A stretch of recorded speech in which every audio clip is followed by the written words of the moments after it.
ಅವ್ವ ನೀನು ಬೆಳಗ್ಗೆಯಿಂದ ಏನೂ ಊಟ ಮಾಡಿಲ್ಲ, ಸ್ವಲ್ಪ ತಿನ್ನವ್ವ.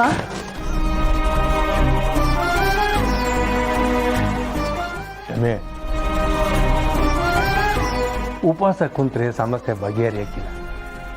ತಾನೇ ಸುಸ್ತಾಗಿಲ್ಲ, ಒಂಚೂರು ತಿನ್ನು ಪುಟ್ಟಣ್ಣ. ನಂಗೆ ಹಸುವಿಲ್ಲ, ನಂಗೆ ಯಾರು ಬಲವಂತ ಮಾಡಬೇಡಿ.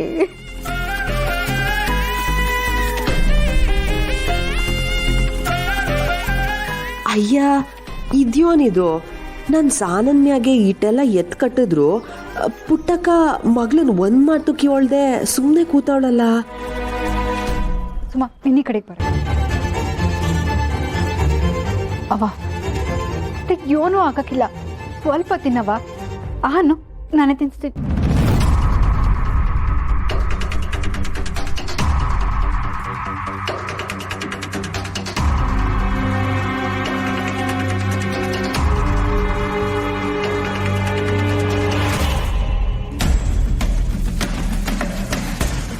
ನನ್ನ ಗೆಳತಿಗೆ ಹಿಂಗೆ ಆಗೈತಲ್ಲ ಅಂತ ಪುಟ್ಟಕ್ಕ ನೋವಲ್ಲ ಅವಳೆ. ಯಾಕೆ ಬಲವಂತ ಮಾಡ್ತೀಯ, ಬಿಡು ಸಾನ. ಬಂಗಾರತೆಗೆ ಹಿಂಗಾಗಿರೋದು ನಮಗೂ ನೋವದೆ, ಆದ್ರೆ ಮಾತಾಡ್ಬೇಡ ನೀನು.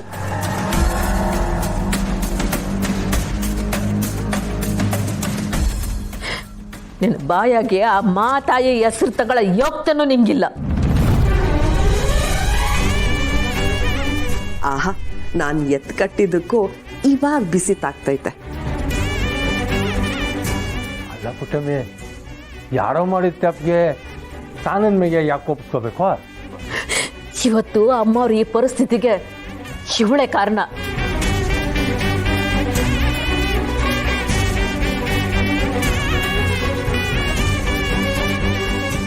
ಇವಳು ನೆಟ್ಗಿದ್ದಿದ್ರೆ ಇದೇನೂ ಆಯ್ತಿರ್ಲಿಲ್ಲ. ನಮಗೂ ನಾವೆಲ್ಲ ಅನಾಥರ ಆಯ್ತಿದ್ದೀವಿ ಅನ್ನೋ ಭಯ ಇರ್ತಿರ್ಲಿಲ್ಲ. ನಾನು ಏನವ್ವ ಮಾಡಿದೆ? ಮಾಡೋದೆಲ್ಲ ಮಾಡ್ಬಿಟ್ಟು ನಾನು ಏನ್ ಮಾಡ್ದನವ ಅಂತ ಕೇಳ್ತಿದ್ಯಾ? ಅವ್ವ, ಅಕ್ಕ ಏನ್ ಬೇಕಂತ ರಾಜಹುಲಿ ಹತ್ರ ಸಿಕ್ಕಾಕೊಂಡ್ಲ? ದೇವಸ್ಥಾನದಲ್ಲಿರೋಣ ಅವನೇ ತಾನೇ ಕಿಡ್ನಾಪ್ ಮಾಡಿದ್ರು. ಹಂಗಾಗ ಕಾರಣ ಯಾರು? ಇವಳೆ ತಾನೇ?